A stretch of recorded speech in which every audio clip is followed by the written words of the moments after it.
तो अभी हम लेक्चर नंबर 2 देख रहे हैं वाइटामिन्स का। ठीक है ना। लेक्चर नंबर 1 में हमने लास्ट में कंप्लीट कर लिया था हमारा विटामिन B1 जो है हमारे पास थायमीन। अब आ जाओ दूसरा विटामिन विटामिन B2 जिसको हम राइबोफ्लेविन बोलते हैं। ठीक है ना। पढ़ते पढ़ते ही नाम याद हो जाएगा। ठीक है ना। विटामिन B1 को हमने थायमीन बोला, B2 को हम राइबोफ्लेविन बोलेंगे। ठीक है ना। Riboflavin is second vitamin of the B complex group known as vitamin B2। तो बी कॉम्प्लेक्स ग्रुप था उसका, ये सेकेंड विटामिन है विटामिन B2। और विटामिन B2 का सोर्स देख लो कुछ। ईस्ट से मिलता है हमें, मिल्क से मिलता है, लिवर से मिलता है हमें, एग से मिलता है, लीफी वेजिटेबल का में ये अच्छी मात्रा में मिलता है। ठीक है ना। ये सारे good source of vitamin B2 है। ठीक है ना। बाकी के विटामिन भी मिलते हैं, ये ऐसा नहीं कि इन सब सोर्स से बस हमें विटामिन B2 मिलता है, ऐसा कुछ खास नहीं है। ठीक है। तो कुछ सोर्सेस आपको याद रख लें, 3 याद रख लो, कम से कम 3 तो याद रखो आप। ठीक है। It consist of ribose. आपको जो विटामिन B2 है उसमें आपको एक राइबोज देखने को मिलेगा। ठीक है ना। राइबोज जो कि एक पेंटोस शुगर है, हम जानते हैं अच्छी तरीके से। ठीक है ना। एक फ्लेविन मॉलिक्यूल देखने को मिलेगा। ठीक। Ribose and one flavin molecule. तो ये देखो, ये है स्ट्रक्चर राइबोफ्लेविन का। तो आपको ये 5 कार्बन वाला एक राइबोज शुगर दिख रहा होगा। Ribose sugar is a aldehyde, aldose sugar है ये। ठीक है ना। शुगर हमने बात किया होता है, एल्डोज और कीटोज टाइप का शुगर होता है। ठीक है ना। सारी चीजें भूला मत करो यार। ठीक है ना। यहाँ पे आप देख रहे हो ये एल्डोज शुगर है। ठीक है ना। राइबोज है, एक एल्डोज शुगर है, 5 कार्बन वाला शुगर दिख रहा होगा। नीचे आपको एक फ्लेविन मॉलिक्यूल, ये जो मॉलिक्यूल है ये फ्लेविन है, एक फ्लेविन मॉलिक्यूल जिसमें आइजो एलोक्सिन एलोक्सिन रिंग देखने को मिलता है। ठीक है ना।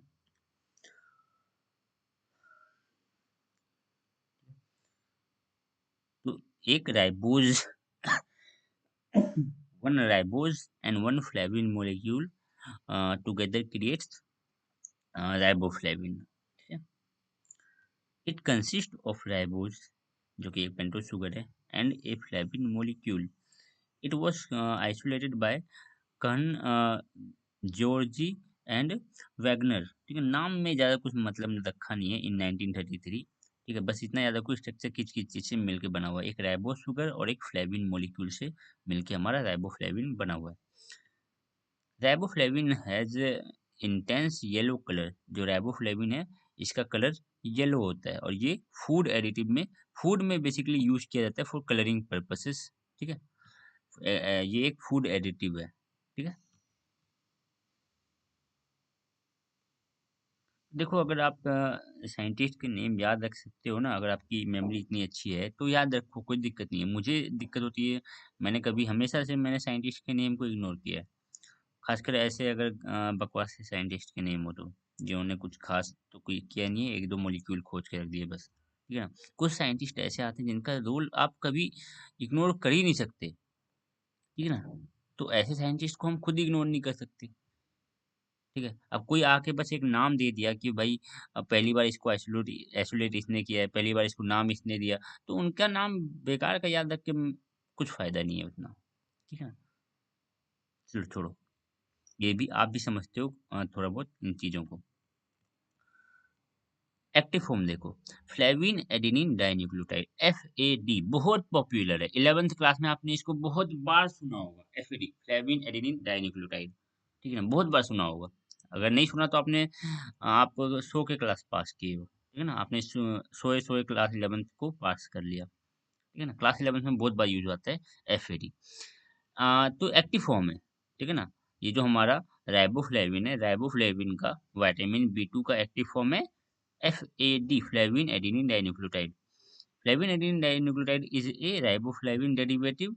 इसको राइबोफ्लेविन से डिराइव किया जाता है। देखो राइबोफ्लेविन का स्ट्रक्चर देखो, एक फ्लेविन मॉलिक्यूल, एक राइबो शुगर। इसमें देखो, एक फ्लेविन मॉलिक्यूल, एक ये रहा राइबोज शुगर, राइबोज शुगर। ठीक है ना। तो अब यहाँ पे क्या दिक्कत है, यहाँ पे दिक्कत यही है कि राइबो शुगर से 2 फॉस्फेट ग्रुप जुड़ गया है, ठीक है ना? 2 फॉस्फेट ग्रुप जुड़ गया है प्लस एक शुगर मॉलिक्यूल और जुड़ गया, ठीक है? एक और शुगर मॉलिक्यूल जुड़ गया है, जो कि देख सकते हो 1 carbon, 2 carbon, 3 carbon, 4 carbon, 5 carbon और 5 कार्बन वाला, ठीक है ना? एक पेंटोस शुगर और जुड़ गया है, प्लस में एक क्या जुड़ गया है ये? नाइट्रोजन बेस, ठीक है ना? एक नाइट्रोजन बेस इधर से जुड़ा हुआ है। सिंपल सा स्ट्रक्चर है, कुछ ज़्यादा खास नहीं है। ये हमने देखा हुआ भी है, जब आपने 12th में पढ़ा होगा डीएनए वीएनए, ठीक है ना? तो आप जानते होंगे एक नाइट्रोजन बेस होता है, एक पेंटोस शुगर होता है, एक फॉस्फेट ग्रुप होता है, ठीक है? थोड़ा स्टॉप करता हूँ, ये म्यूजिक म्यूजिक किसने चालू कर दिया है। हालांकि मैंने अभी देखा जो लेक्चर रिकॉर्ड कर रहा था मैं, उसमें ये बाहर का म्यूजिक का आवाज़ आ नहीं रहा है। पता नहीं क्या है, कैसे ऐसा हो रहा है, ऐसे बड़ा लाउड म्यूजिक बज रहा है। ठीक है, कोई बात नहीं, आगे देखते हैं। Biochemical functions. Riboflavin involves in the metabolism of carbohydrate, lipid and amino acid.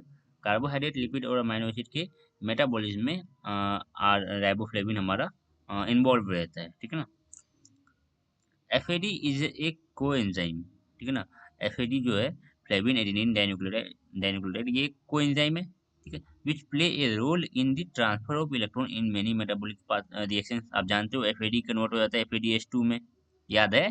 FAD FAD FAD convert हो जाता है एफएडीएच2 में, याद होगा। तो ये इलेक्ट्रॉन ट्रांसफर के रोल में, रोल इलेक्ट्रॉन ट्रांसफर के लिए ये अपना रोल प्ले करता है, ठीक है। It act as electron carrier, ये इलेक्ट्रॉन कैरियर की तरह काम करता है इन ऑक्सीडो रिडक्शन रिएक्शन, ठीक है ना? ऑक्सीडेटिव फॉस्फोराइलेशन बोल सकते हो।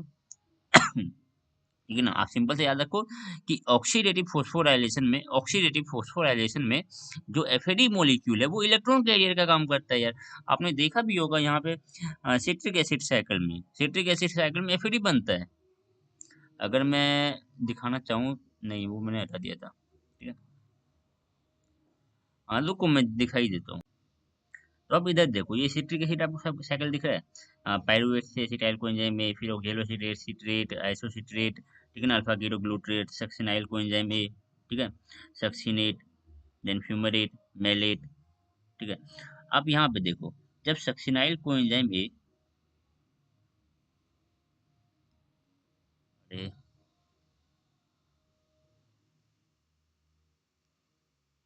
जब सक्सिनाइल कोएंजाइम में, बार बार ये आ रहा है, ये एरो को हटा दो।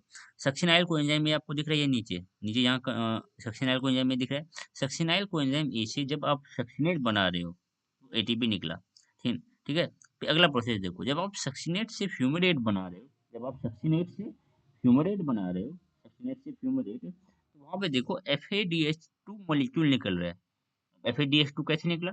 FAD कन्वर्ट हो जाता है FADH2 में, 2 इलेक्ट्रॉन और 2 एच हाइड्रोजन मॉलिक्यूल को लेके, 2 इलेक्ट्रॉन और 2 H प्लस को लेके ये FADH2 बन जाता है, ठीक है ना? तो इसलिए हम इसको इलेक्ट्रॉन कैरियर बोलते हैं। तो ये हमारा जो पूरा प्रोसेस था वो ऑक्सीडेटिव फॉस्फोराइलेशन हो रहा था, ठीक है ना? ऑक्सीडेटिव फॉस्फोराइलेशन समझ रहे हो ना? ऑक्सीडेशन के समय फॉस्फेट ग्रुप को ऐड करना, ऑक्सीडेटिव फॉस्फोराइलेशन होता है। और एक अलग चलता है हमारे पास उधर डार्क रिएक्शन में, उसको हम अभी ज़्यादा बात नहीं करेंगे, ठीक है? हम ऑक्सीडेटिव फॉस्फोराइलेशन की बात कर रहे हैं, ठीक है? तो ये इलेक्ट्रॉन कैरियर की तरह काम करता है ऑक्सीडेटिव फॉस्फोराइलेशन के केस में, ठीक है? Fatty acid and amino acid का catabolism and citric acid cycle में भी ये काम करता है। हमने अभी जस्ट देखा भी, इलेक्ट्रॉन कैरियर की तरह करता है, ठीक है। अमाइनो एसिड का जब कैटाबॉलिज्म किया जाता है तो उस समय पे भी ये इलेक्ट्रॉन कैरियर का काम करता है। फैटी एसिड का भी जब कैटाबॉलिज्म करवाओगे, ठीक है ना, फैटी एसिड का जब कैटाबॉलिज्म करवाओगे तब भी ये इलेक्ट्रॉन कैरियर की तरह काम करेगा, ठीक है। FAD dependent enzymes are pyruvate dehydrogenase complex, alpha keto glutarate dehydrogenase complex, ठीक है, और succinate dehydrogenase and acetyl coenzyme है डिहाइड्रोजिनेस एंड ग्लाइसिन ऑक्सीडेज। ये सारे जो एंजाइम है, ये FAD पे डिपेंडेंट है, ठीक है ना। ये सारे एंजाइम अपने काम करने के लिए एफएडी पे डायरेक्टली इनडायरेक्टली डिपेंडेंट है। और इनमें से ज़्यादातर जो एंजाइम है ना, ये आपको सिट्रिक एसिड साइकिल में देखने को मिलते हैं, like pyruvate dehydrogenase, alpha ketoglutarate dehydrogenase, succinate dehydrogenase, acetyl coenzyme ए डिहाइड्रोजिनेस। ठीक है, ज़्यादातर एंजाइम आपको सिट्रिक एसिड साइकिल से रिलेटेड है। ठीक है, चलो आओ। Deficiency disease and symptom, deficiency होने के कारण क्या हो जाता है, ठीक है, आगे बढ़ते हैं। Lack of riboflavin in the body lead to symptom like fatigue, ठीक है, slow growth, pleiosis, glossitis, dry and scaly skin. ठीक है, अब अगला है एबनॉर्मल विजन, देखने में कमजोरी, कॉर्नियल इन्फेक्शन हो जाता है। ठीक है ना। तो इनमें से आपको सारे जो सिम्टम याद नहीं रखने, एक आधे याद रख लो जो आपको पसंद है, ठीक है, जो आपको लगता है कि हाँ ये इजी इजी है, तो आप याद रख लो कुछ कुछ सिम्टम। आपको कम से कम 3-4 सिम्टम आपको याद रहने चाहिए। सारे तो याद नहीं रख पाओगे, कुछ याद रख लो। ठीक है? अगला आरडीए, कितना डोज हम इसका ले सकते हैं, 1.7 mg पर डे मेल के लिए, 1.3 mg पर डे फीमेल के लिए।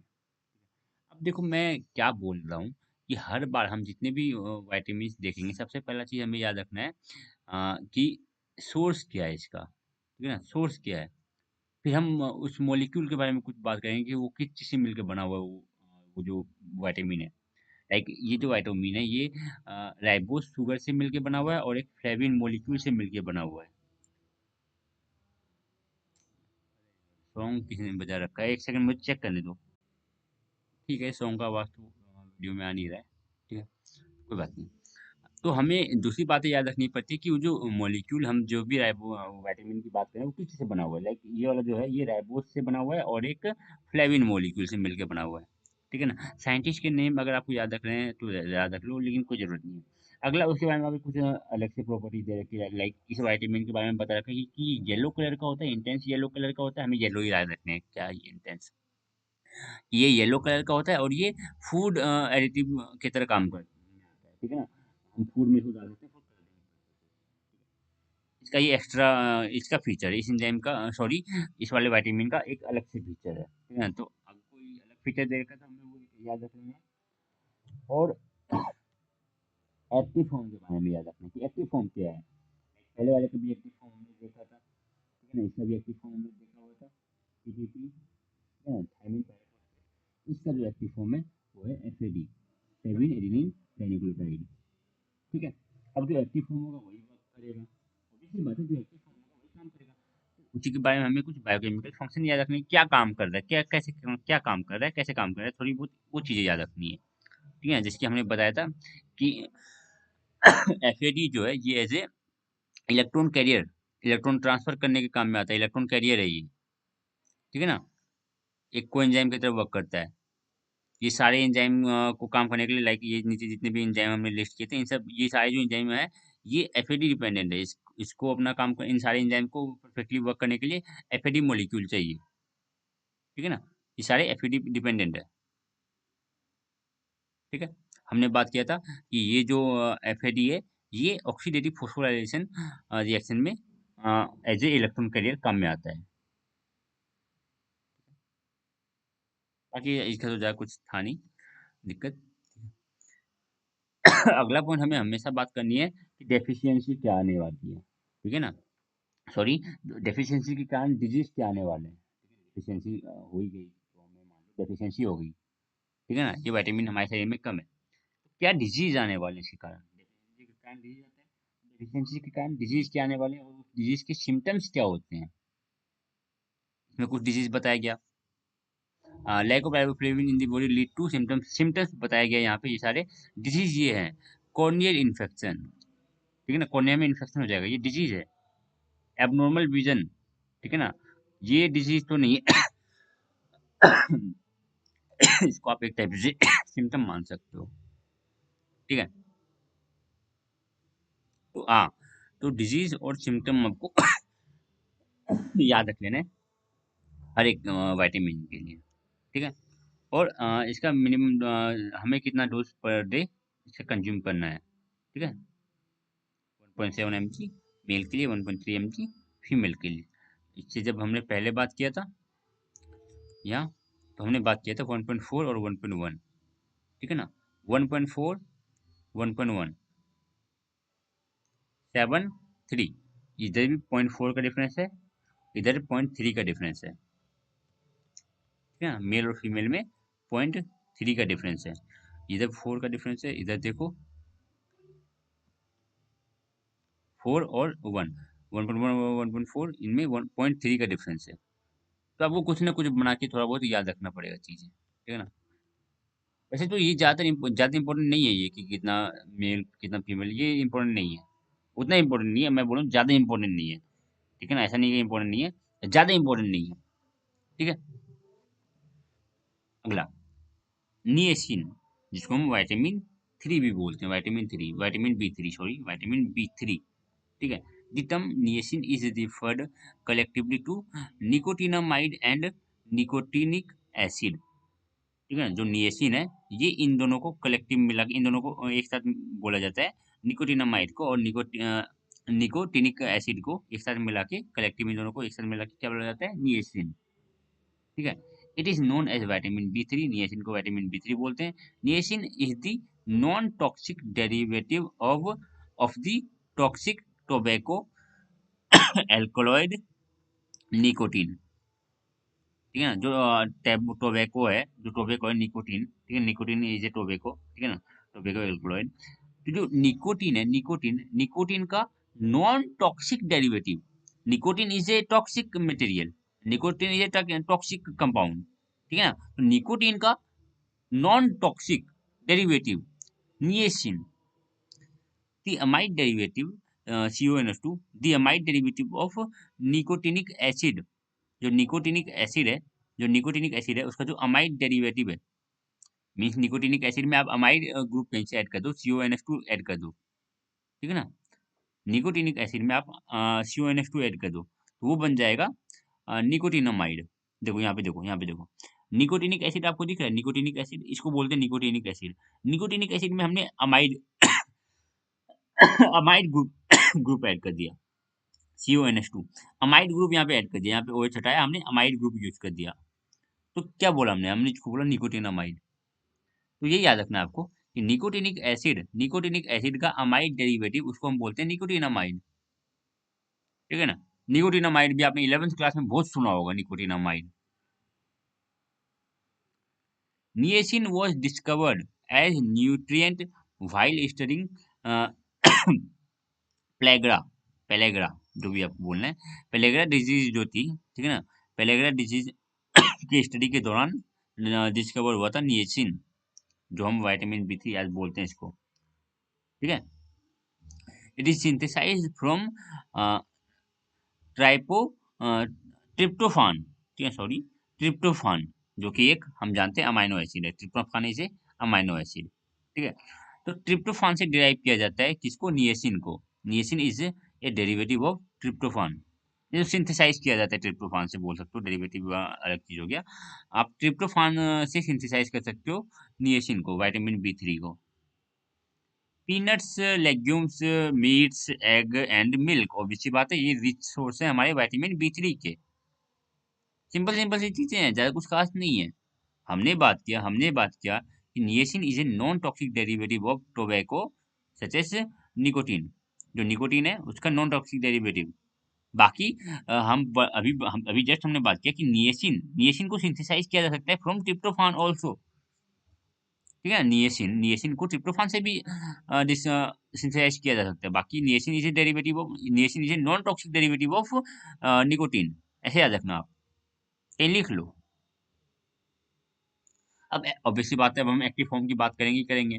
तो निकोटिनामाइड एडेनिन डाइन्यूक्लियोटाइड, बहुत सुना होगा आपने 11th क्लास में, अगर आपने इसका नाम नहीं सुना तो बस वही वाली बात होगी ना, आप 100 के क्लास पास किए हो, ठीक है ना। Nicotinamide adenine dinucleotide and nicotinamide adenine dinucleotide phosphate, NAD और NADP, ये दोनों एक्टिव फॉर्म है विटामिन बी थ्री के, निकोटिनामाइड एडेनिन डाइन्यूक्लियोटाइड, ठीक है। Are active form of niacin, figure 12.6 shows the structure of NAD and NADP in which nicotinamide group is attached to adenine dinucleotide. देखो NAD और NADP देख रहे हो आप दोनों। तो ये देखो पहले, ये आपके पास एक नाइट्रोजन बेस, पेंटोज शुगर, दो फॉस्फेट ग्रुप, ठीक है। इधर भी ये आपके पास हो गया नाइट्रोजन बेस, पेंटोज शुगर, तीन फॉस्फेट ग्रुप, एक और दो इधर, ठीक है। उसके बाद फिर से वापस से आपके पास एक पेंटोज शुगर दिख रहा है दोनों केस में। अब आपको ये चीज दिख रही है इधर, ठीक है। तो वही बोला जा रहा है, फिगर 12.6 दिखा रहा है structure of NADP in which nicotinamide group is attached to adenine dinucleotide. Adenine dinucleotide, adenine dinucleotide से जुड़ा हुआ है हमारे पास निकोटिन ग्रुप, ठीक है ना।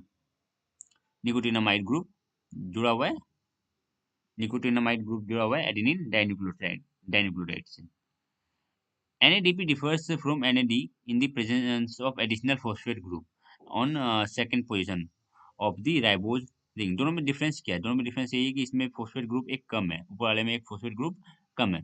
देखो राइबोस कार्बन, कार्बन का जो ये सेकंड वाला कार्बन, सेकंड नंबर ये रहा सेकंड कार्बन, ये जो आपको मिटा लेने दो।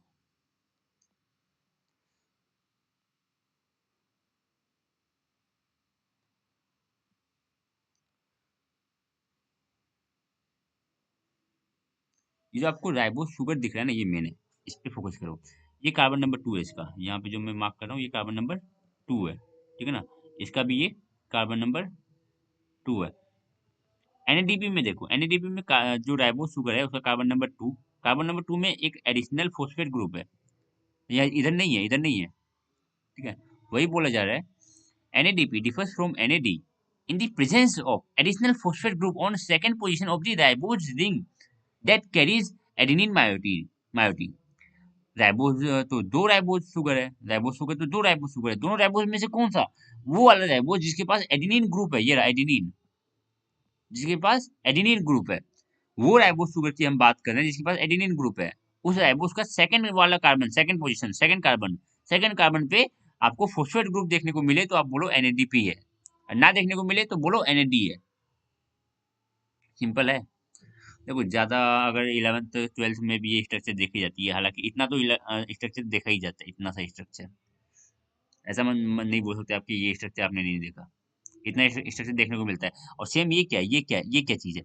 अ, ये जो दो फॉस्फेट है उसके बाद तो यही जुड़ेगा ना, याद हो तो यही ऐसे ही जोड़ती है। हाँ, nitrogen base phosphate, nitrogen base, sorry nitrogen base, pentose sugar phosphate, फिर दूसरा वाला फॉस्फेट, फिर आपका पेंटोज शुगर। कोई बात नहीं, अभी थोड़ी बहुत जो भी आपको समझ में आ रहे समझाओ अपने, ठीक है। तो बस इतना याद रखना कि इसका एक्टिव फॉर्म क्या है। एक्टिव फॉर्म क्या है? निकोटिनामाइड एडेनिन डाइन्यूक्लियोटाइड और nicotinamide adenine dinucleotide phosphate, NAD and NAD plus इसका क्या है? एक्टिव फॉर्म है, ठीक है। और ये है आपका निकोटिनामाइड ग्रुप, ठीक है। ये एडेनिन ग्रुप है, ये निकोटिनामाइड ग्रुप है, ये फॉस्फेट है, ये आपके पास पेंटोज शुगर है, ठीक है। वही लास्ट बात, हम बायोकेमिकल फंक्शन देखते हैं। NAD and NADP as a coenzyme primarily act as a hydrogen acceptor. ये दोनों ही क्या है? हाइड्रोजन एक्सेप्टर, इलेक्ट्रॉन कैरियर है, ठीक है। इलेक्ट्रॉन कैरियर बोलो, हाइड्रोजन एक्सेप्टर बोलो, सेम चीज है, ठीक है ना। दोनों ही काम करते हैं ये in wide variety of oxidation and reaction of metabolism. Metabolism में ऑक्सीडेशन रिडक्शन कैसा भी सिचुएशन हो तो ये as a electron, sorry as a electron acceptor, as a hydrogen acceptor काम करते हैं, ठीक है ना। NAD और NADP दोनों ही। At least 200 reactions of cellular metabolism are known where role of these coenzyme, ये दोनों जो है, ये दोनों जो है NAD और NAD प्लस, ये दोनों कोएंजाइम की तरह काम करते हैं। 200 रिएक्शन ऐसे हैं जहाँ पे ये दोनों जो NAD एंड NAD प्लस ये दोनों एज ए कोएंजाइम काम करते हैं, बहुत इंपॉर्टेंट रोल है इनका as a coenzyme. Oxidise NAD is an electron acceptor, ठीक है ना। जो NAD ऑक्सीडाइज NAD जो होता है वो इलेक्ट्रॉन एक्सेप्टर के काम में, इलेक्ट्रॉन को एक्सेप्टर का काम करता है। ऑक्सीडाइज NAD एक इलेक्ट्रॉन एक्सेप्टर होता है। एंड इट्स रिड्यूस फॉर्म, इसका रिड्यूस फॉर्म क्या हुआ, H जोड़ दो, NADH कर दो, NADPH कर दो, ठीक है ना। It's reduce form NADPH is electron donor. ये जो NADPH है ये क्या काम करेगा, ये इलेक्ट्रॉन को डोनेट करेगा। NADPH जोड़ोगे, यहाँ पे अगर H जोड़ दो, H जोड़ने का क्या मतलब हुआ, ये आपने इसको क्या कर दिया, रिड्यूस कर दिया। H जोड़ने का क्या मतलब हुआ कि आपने इसको रिड्यूस कर दिया। तो इसका जो रिड्यूस फॉर्म है ना, जो इसका रिड्यूस फॉर्म है वो इलेक्ट्रॉन डोनर का काम करता है। और जो इसका ऑक्सीडाइज फॉर्म है, ये वाला इसका ऑक्सीडाइज फॉर्म है, ये इलेक्ट्रॉन एक्सेप्ट करता है in many biological reaction. FAD flavin adenine dinucleotide, just पहले बात किया था। NAD dependent enzymes are, FAD dependent और NAD डिपेंडेंट कुछ एंजाइम्स हैं जो इन दोनों पे डिपेंड करते हैं, like dehydrogenase enzyme such as lactate dehydrogenase, pyruvate dehydrogenase, alpha ketoglutarate dehydrogenase. अभी तक तो हमने बात किया था कि ये सारे जो एंजाइम है ये FAD पे डिपेंडेंट है, बट ये NAD पे भी NAD पे भी डिपेंडेंट है, ठीक है ना। सिचुएशन पे डिपेंड करता है कि क्या सिचुएशन है। छोड़ो, beside NAD play an important role in DNA repair. जो NAD है वो DNA रिपेयर में भी काम में आता है। कैसे काम करता है, क्या काम करता है, उतना डिटेल हमें जानना है क्यों, जब हमें आधी लाइन पढ़नी है बस, ठीक है। And mobilisation of calcium ion in the body, body में कैल्शियम आयन के मोबिलाइजेशन के लिए, ठीक है ना। कैल्शियम आयन का मोबिलाइजेशन समझ रहे हो, कैल्शियम आयन का मूवमेंट, तो बॉडी में कैल्शियम आयन के मोबिलाइजेशन के लिए जरूरी है NAD, ठीक है ना। कुछ फंक्शन आपको याद रख लेने हैं, ठीक है ना। कुछ फंक्शन छोटे छोटे पॉइंट में आप लिख लो, छोटे छोटे टुकड़े फॉर्म में, और उनको याद कर लो। डेफिशिएंसी अब बात करेंगे, डेफिशिएंसी के कारण डिजीज क्या आ जाती है और क्या सिम्टम रहने वाले हैं। पेलेग्रा पेलेग्रा डिजीज जो है ये इसी की डिफिशियंसी के कारण आता है, ठीक है ना। Result in the form of deficiency of niacin, niacin की डेफिशिएंसी से क्या आता है, पेलेग्रा डिजीज, ठीक है। The early symptoms are vague, weakness, anorexia, indigestion and dizziness. ये कुछ आपको सिम्टम एक आध याद रख लेने, ज्यादा सारे याद नहीं रखने, ठीक है ना। Photo sensitive dermatitis, skin infection हो जाती है, ठीक है ना। डाइजेस्टिव प्रॉब्लम होती है which is associated with niacin और ट्रिप्टोफान डेफिशिएंसी। नियासिन की डिफिशिएंसी के कारण, ये तो ट्रिप्टोफान की डेफिशिएंसी के कारण, दोनों के कारण सारे सिम्टम्स आपको देखने को मिलते हैं। डोज क्या लेना है, 18 मिलीग्राम पर डे और 14 मिलीग्राम पर डे। ये थोड़ा डोज बाकियों से हमें ज्यादा देखने को मिल रहा है, ठीक है। तो ये कुछ छोटे से क्वेश्चन है, आप इजीली इसको कर लोगे। Vitamin are essential nutrient component compound, बिल्कुल ट्रू है। TPP thiamine pyrophosphate, participate in carboxylation, नहीं बिल्कुल नहीं, डी कार्बोक्सिलेशन था वो।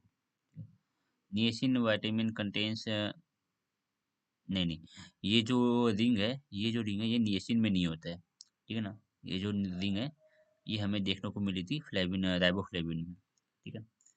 ये रिंग हमें राइबोफ्लेविन में देखने को मिलती है, आइसोएलोक्सिन रिंग, आइसोएलोक्सिन जो भी बोलो आप, ये जो रिंग है हमें राइबोफ्लेविन में देखने को मिलती है, ठीक है।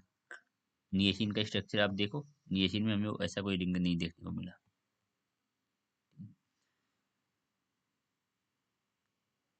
निएसिन विटामिन कंटेन्स आइसोएलोक्सिन रिंग, बिल्कुल फॉल्स है ये।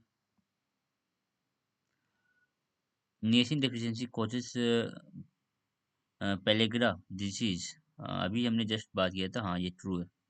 देखो इधर निएसिन की बात करे थे ना हम, निएसिन विटामिन B3, हमने यहाँ पे जस्ट बात किया था डिजीज के सेक्शन में कि पेलेग्रा नाम की डिजीज होती है। राइबोफ्लेविन हैज ए थाइजोल रिंग नहीं, राइबोफ्लेविन में तो ये वाली रिंग होती है, राइबोफ्लेविन में ये रिंग नहीं होती। ये जो रिंग है, ये रिंग पाई जाती है हमारे पास कहाँ पे, सबसे ऊपर विटामिन B1 में। ये देखो, ये जो रिंग है विटामिन B1 थायमीन में पाई जाती है। विटामिन B1 या तो थायमीन बोल लो, उसमें पाई जाती है। Thiamine is a precursor of FAD। जो थायमीन है, फ्लेविन एडेनिन डाइन्यूक्लियोटाइड। ना ना ना, बिल्कुल नहीं, ये बिल्कुल फॉल्स है, ठीक है ना। फ्लेविन एडेनिन डाइन्यूक्लियोटाइड, ये तो हमने इधर देखा था, ये रहा,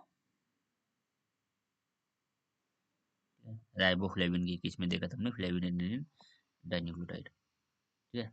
तो हाँ, ये riboflavin is a precursor of flavin adenine dinucleotide.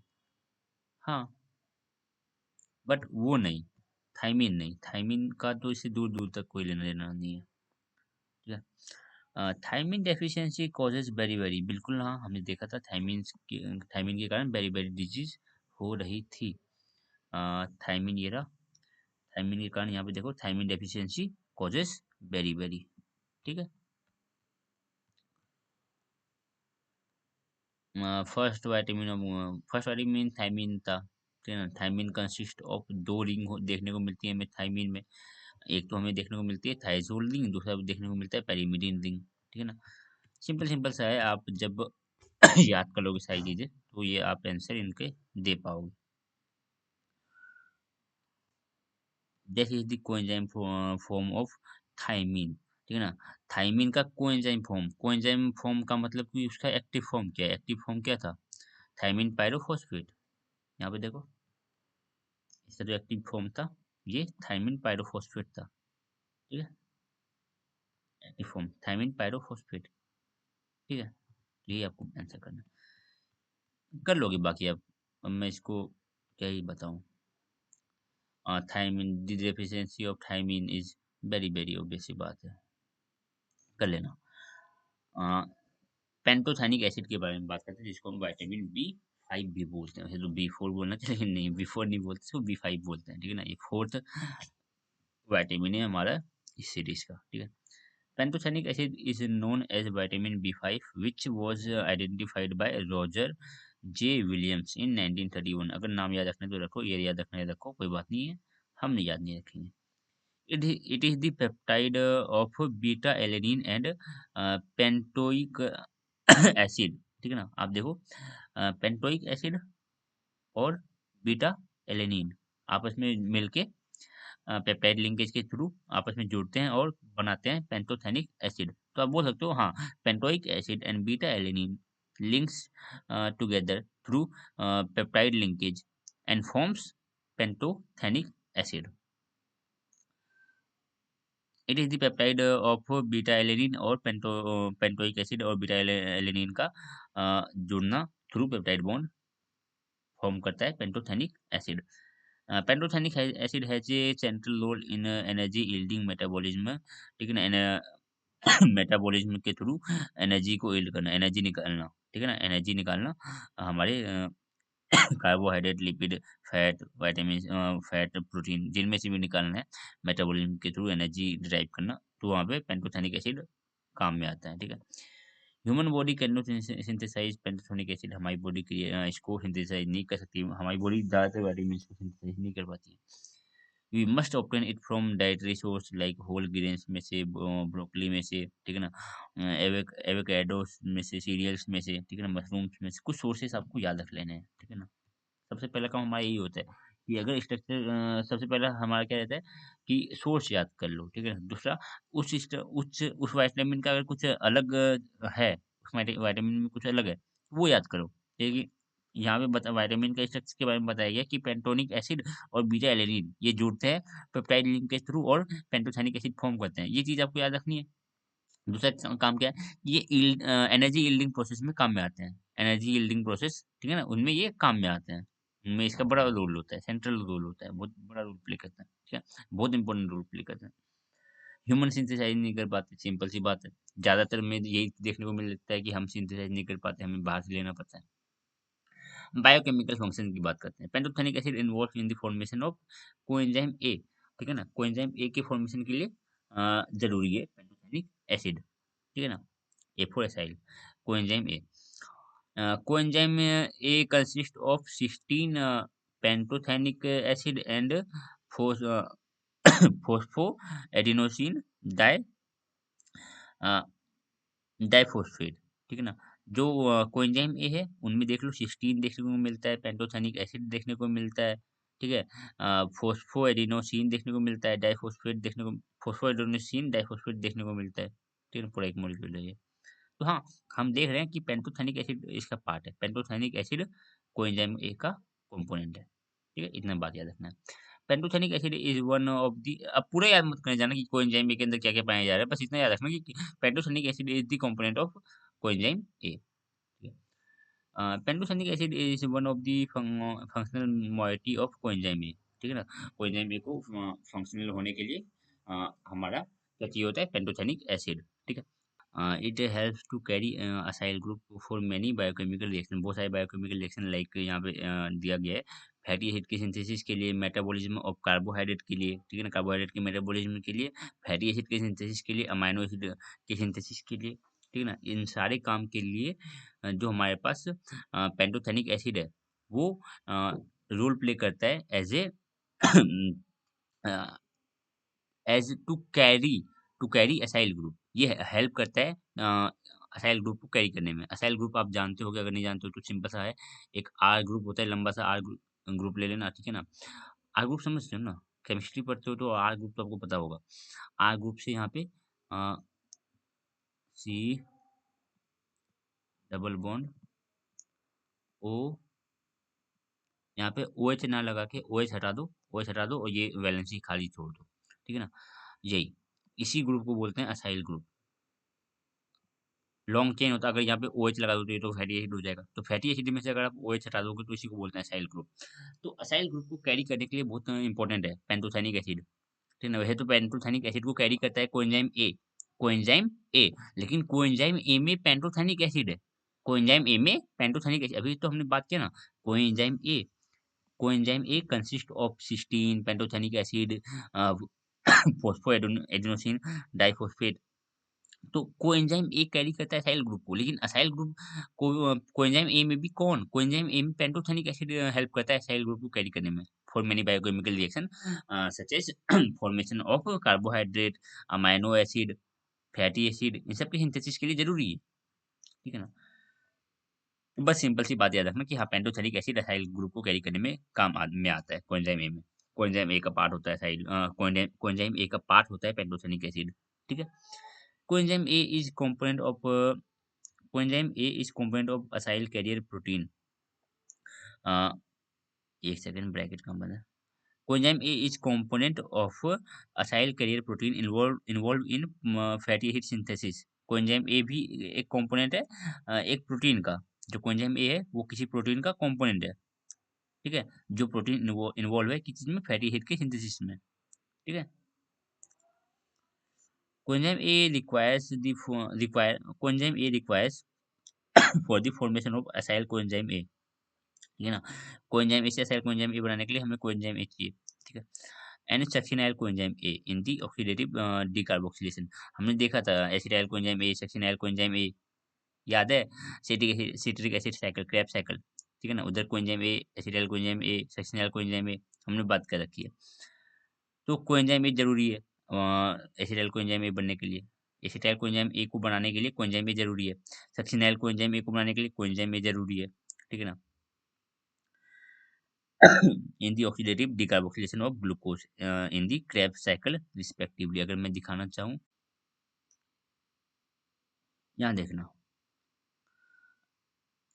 देखो यहाँ पे आके कोएंजाइम ए जुड़ा था, कोएंजाइम ए COASH, ठीक है ना। कोएंजाइम ए आके जुड़ा पाइरुवेट से तो बना एसिटाइल कोएंजाइम ए, ठीक है ना। अब एसिटाइल कोएंजाइम ए आगे चल के यहाँ पे देखो succinyl coenzyme, alpha keto glutarate, इधर आके जुड़ा COASH, कोएंजाइम ए जुड़ा, ठीक है ना।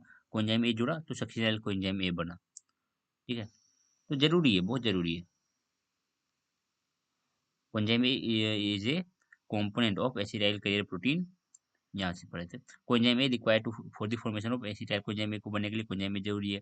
सेक्शन एल, कोएंजाइम ए को बनने के लिए कोएंजाइम ए जरूरी है इन ऑक्सीडेटिव डिकार्बोक्सिलेशन ऑफ ग्लूकोज। जो हम की सिट्रिक एसिड साइकिल में क्या करते हैं बेसिकली, ऑक्सीडेटिव डिकार्बोक्सिलेशन होता है, ठीक है। And the Krebs cycle respectively.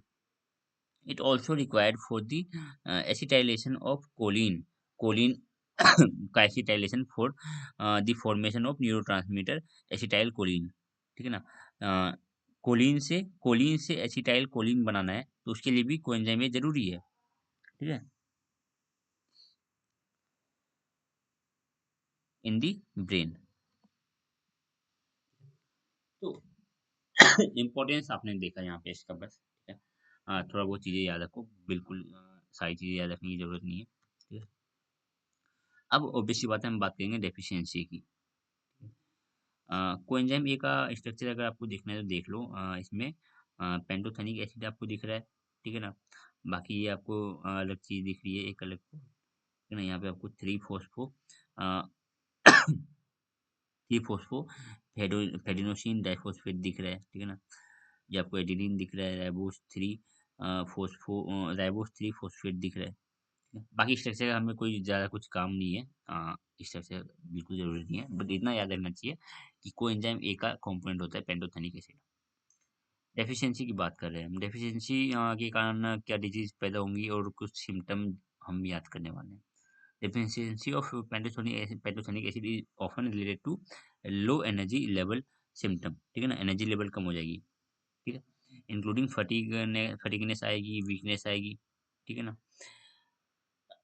Energy कम हो जाएगी, ठीक है ना, शरीर का एनर्जी कम लेवल कम हो जाएगा। अ, आज कितना हमें डोज लेना चाहिए, 5 मिलीग्राम पर डे मेल के लिए है, एंड लगभग इतना ही फीमेल के लिए है, ठीक है। तो डिजीज तो हमने यहाँ पे कुछ देखी नहीं कि ऑब्वियसली कोई डिजीज हमें यहाँ पे बताया गया और नहीं, हमें सिम्टम दे दिया गया है कि लो एनर्जी लेवल हो जाती है, ठीक है ना, एनर्जी लेवल कम हो जाती है और फटीगनेस और वीकनेस इसकी सिम्टम है, ठीक है। तो बस इतनी ही बातें हमें याद रखनी है इसके बारे में, ठीक है। तो चलो मिलते हैं अगले लेक्चर में। आज के लेक्चर में हम विटामिन B5 तक ही देखेंगे, अगले लेक्चर में हम बात करेंगे विटामिन B6 जो कि है हमारा पायरिडॉक्सिन। चलो, बाय।